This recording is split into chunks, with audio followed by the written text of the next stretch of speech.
Hello and welcome to this video where I'll be sharing with you some tips that I've learned on how to enhance your chances of serendipitous research discovery. There are some well-known examples of discoveries brought about seemingly by chance.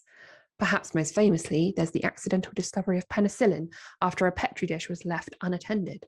Post-it notes made use of an adhesive that had been developed 12 years earlier while trying to create a really strong adhesive. And the sweetener sucralose was discovered when reportedly a grad student helping with a project to develop insecticides heard the word taste instead of test.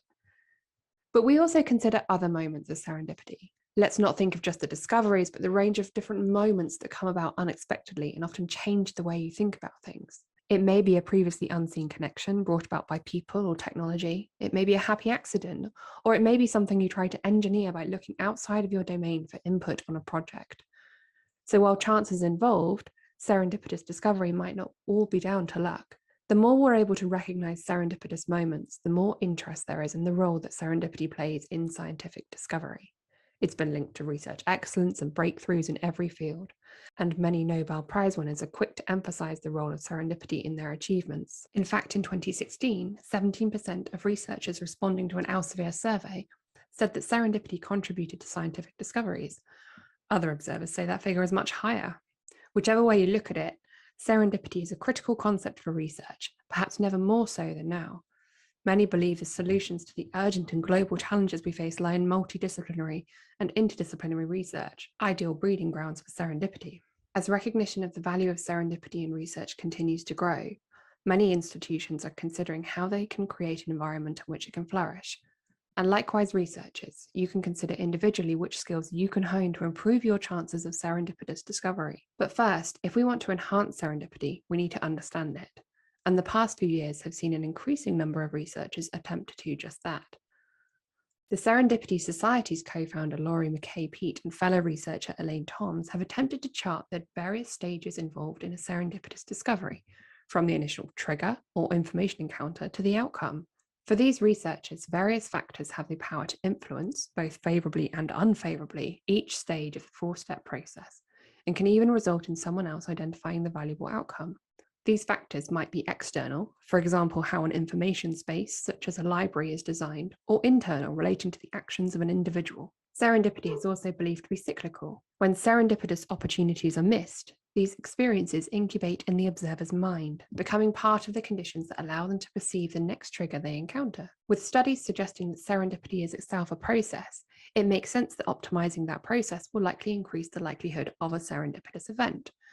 This thinking is informing the design of tools, buildings, experiments, and more. But how effective are these initiatives, and what steps can those involved in the research enterprise take to optimize serendipitous discovery?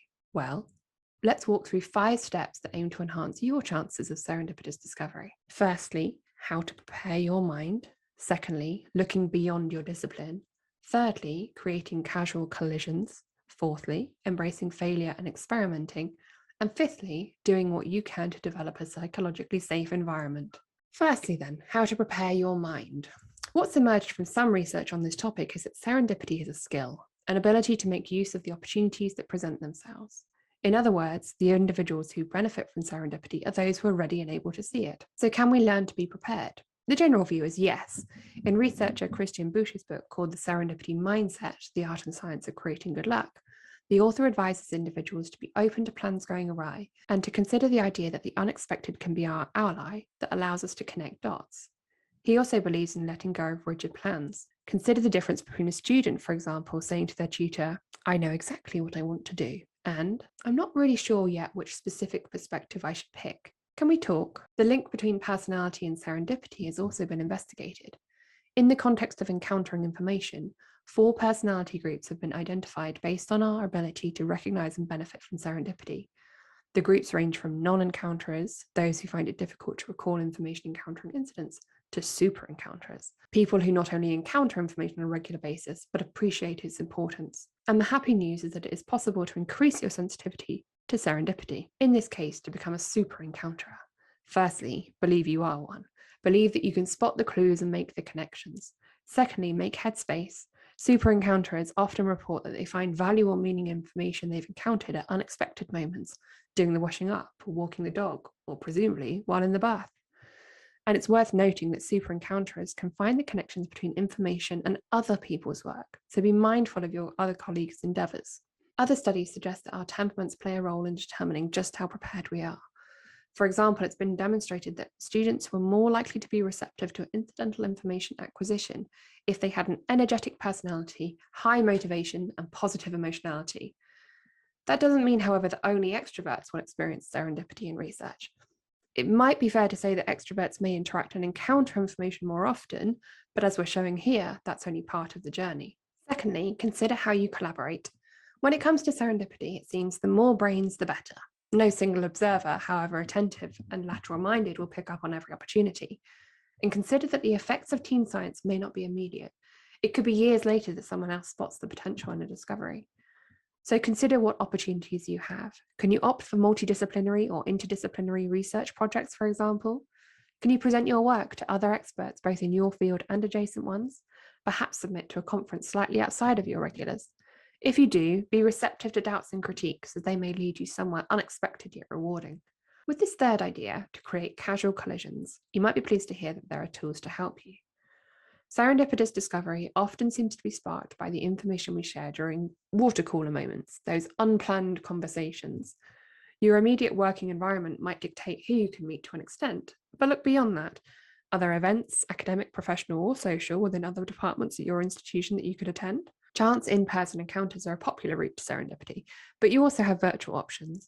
Tools like Spark Collaboration, Coffee Roulette, and AirMeet enable professional networking, allowing you to meet people outside of your field of expertise. Explaining your research to a non-expert can be a learning experience for all involved. In embracing serendipity, you also embrace failure. The two come as a pair. You may get lucky with your failures and be the next on the list of world-renowned discoveries, or you may need to work to understand smaller failures and find ways to convert them to success. Accidental failures are one thing, but there's another concept that the brave might try. One researcher, Ohid Yaqub, has studied the concept of serendipity in detail and believes that we can enhance the chances of serendipitous discovery through careful loosening of the controls on experimental design and by creating room for controlled sloppiness. I'll leave you to work out how much of that you can allow in your work. For many experts on this topic, the key is not only to make room for errors, but feel able to admit to them, publish them, and even celebrate them. Researchers are often risk-averse, and negative results often go unpublished. But if we don't acknowledge and embrace failures, we risk not learning from them. This feeds into another important ingredient for enhancing serendipity, the feeling that you can contribute ideas or make mistakes without being judged. This concept of psychological safety is seen as critical, but isn't always present, and I leave it here as number 5 in this list, as no one individual has complete control over this. Your institution's culture, the power dynamics, and even individual personalities can influence the level of psychological safety that you experience. Nobel Prize winners are safe to recognise the serendipity or luck that helped them along the way. Other researchers, particularly those at an early stage of their career, might not have that same security. But there is growing understanding of the benefits, and when in place, psychological safety allows a team or group to contribute ideas, make mistakes, fail, pivot, and pursue the results of accidents, all of which boosts the chance of serendipitous discovery. So there you are, a whistle-stop tour of 5 ideas for you to consider. If you want to read more about this topic, you can read a full report from the International Centre for the Study of Research. The report incorporates expert interviews in the published literature, and it includes 8 practical steps for an institution to consider that will help boost serendipitous discovery. So if you found this useful, do share the link with others at your institution. Thank you for watching this video. Check the rest of this page for the references and further reading.